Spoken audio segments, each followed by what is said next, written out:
சுண்டல் குழம்பு டேஸ்ட்டாக செய்யலாம்.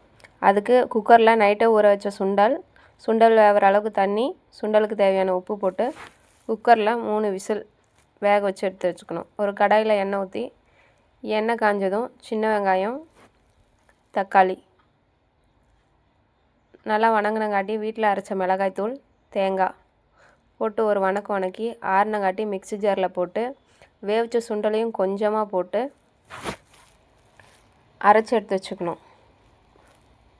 ஒரு கடாயில் எண்ணெய் ஊற்றி எண்ணெய் காஞ்சதும் கடுகு உளுத்தம் பருப்பு பொரிஞ்சதும் தாளிப்பு வடகம் கொஞ்சம் போட்டு பொரிஞ்சதும் சின்ன வெங்காயம், கறிவேப்பிலை, கத்திரிக்காய், உருளைக்கிழங்கு, வீட்டில் அரைச்ச மிளகாய்த்தூள், மஞ்சத்தூள், தேவையான அளவு உப்பு போட்டு காய் ஒரு வணங்கினங்காட்டியும் அரைச்சி வச்ச பேஸ்ட்டு ஊற்றிக்கணும். சுண்டல் வேவிச்ச தண்ணி ஊற்றி